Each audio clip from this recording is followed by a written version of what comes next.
okay? I'm looking at ideas and which ideas land on which side of the aisle. Where am I most likely going to get a tax policy I like, an immigration policy I like, a foreign policy I like?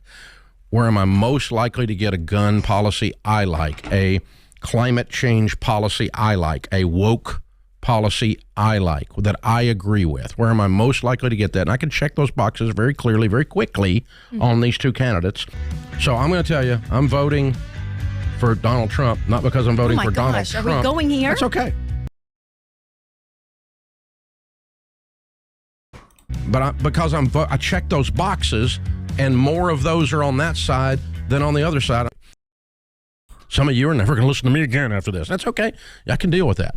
That's happened to me for 30 years. People have threatened me, like, I'm going to cancel you. That's hard to do. I own the show. And so you're not going to get to cancel me. So you can leave, but you can't cancel me. Who's voting for Kamala Harris here? Absolutely no. No. Yeah, man, I'm telling you. Don't worry, the video gets better and better, y'all. Just hit that like button, subscribe to the channel if you're new here.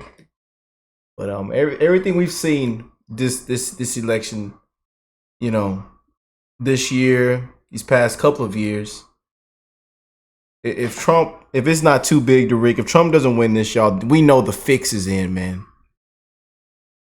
Cheating and rigging, it has to be too big to rig. You guys, make sure you go out and vote.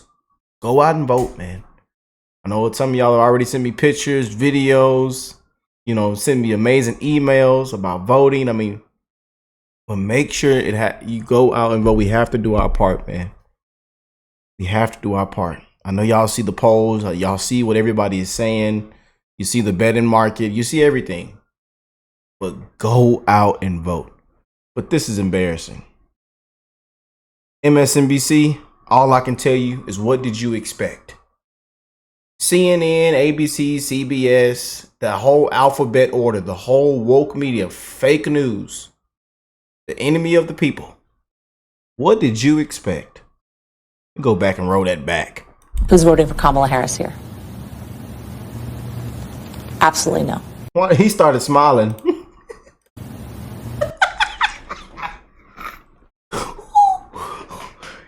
Yeah. Absolutely no. No. Not possible. Not possible. There's nothing she can do or say for us to change our mind. And I feel like that's you know, a lot of, I'm telling you, man. But this is what happened when you start bringing them independents that didn't had enough. They didn't had enough, man. People with common sense. People that's not brainwashed with the propaganda, the lies, the bias reporting, the fake news. Yeah. It's getting real in those battlegrounds, baby. It is getting real in those battlegrounds. Mr. President, on behalf of the city of Hamtramck, and we would like to present you a certificate of appreciation for visiting our city. And I would like to call the 3 elected officials, if you don't mind, to join me to hand you this certificate, please. It's going to be historic for our city. Wow.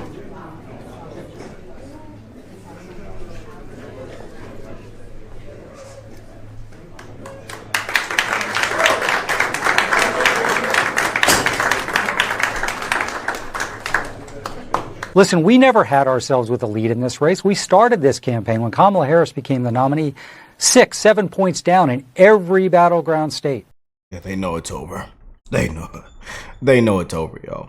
Well, here's the problem with the Democrat Party. They have become the party of anti-Trump. They stand against Donald Trump. They don't stand for anything. And they have been labeling President Trump an alleged threat to democracy, wrongly calling him a dictator for 8 years now. The American people don't buy it because the American people lived under 4 years with President Trump as commander-in-chief. And our country was much better off than it is today. The state of our democracy was much stronger. We had a secure border. There was not war erupting all over this world. Our economy was booming. Life was affordable. All of that has changed under who? Not Donald Trump, Kamala Harris. And so that's why their message is not resonating. And it's why President Trump today in 2024, despite all of these lies and attacks, is polling better than he ever has since 2016. So she says that she is sorry for your loss, but then she shifted Jocelyn's story to Trump.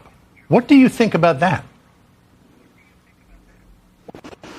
I think she's completely full of it. She is not a sincere woman at all. She has no sympathy, no empathy to her. She's supposed to, if she wants to run this country, she needs to take into consideration the families that she has affected with these policies that she has allowed and that she has approved. It's unacceptable that she gave me a very empty, half open apology to thinking she was being sincere, to just shift like she always does in every interview, every questionnaire she has to somehow shift it over to Mr. Trump. And that makes absolutely no sense. Why can't you just take accountability like you should and actually try to make a difference? Maybe be humane and actually reach out to families that you have affected. What does it mean to have a Democratic Muslim mayor endorse you here in Michigan? Well, it's an honor. I mean, frankly, it's an honor. I've got a lot of endorsements from Arab Americans, from a lot of people. So that's a great honor. Do you think it'll move the needle for Arab Americans? Well, I don't think they're going to be voting for her because she doesn't know what she's doing. So I don't see them voting for her. I don't see a lot of people voting for her. She's not a smart person. Mr. President, The campaign that the Democrats ran was that Donald Trump hates us. I felt safe, though, in the country when Trump was in office. I don't feel safe right now with Kamala in office. So, I mean, that to me speaks more. Mr. President, one thing that the Democrats keep sending to our communities to scare them that you will come and deport them, although some of them are second and third generation immigrants. So I want you to respond to these accusations and fear delivering to our community. What would you say? Fake news. Fake news. They already knew what he was gonna say, man. You know, we're sick of it, man. We are sick of the fake news, the enemy of the people, man. We're sick of it. You know, they say every week they have a different concept for me. I'm going to be the biggest dictator in the world. I'm going to destroy the world. They have so many things that they've said about me, and nothing sticks. Is this the new one? I'm going to come and we're going to deport, but just your community. That's good. Well, and I'll tell you what, they're also great people. They're great workers. And you're going to be thank you very much. It's a tremendous honor to be with you. Now we're going to go. We're going to make 2 stops, and we're going to make a big speech. But this was a very important one. This is my first stop, and this is in honor of the mayor because, in particular, he and the 3 council members. So the Osmond dinner was in New York City, but it was televised everywhere, and is probably going to be the last truly national event in the presidential campaign. Kamala Harris didn't show up, and so she lost. Donald Trump showed up, and so he won. Some things are just that simple. Now, you'd think it would just cost her among Catholic voters, where she's already lost enormous ground, but frankly, her cringeworthy, bizarre, weird video, which so many people in the audience took as an insult and put down to Catholics, probably cost her Catholic and non-Catholic votes as well. It was an incredibly bad taste. And you know what? Following the Bret Baier interview, along with last night's weird video, the Kamala Harris strategy pretty clearly is to avoid any serious issues and instead just try to attack Donald Trump. And that's in bad taste. Not to suggest that every joke Donald Trump made last night was worth repeating.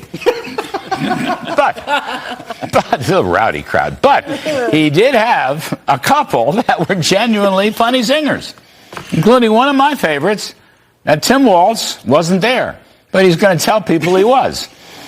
Trump also got a big laugh when he said how wonderful it was to be in New York City voluntarily without a subpoena. And then he said the dinner had to end soon because the room was rented out to migrants later on. You know, just good, clean fun.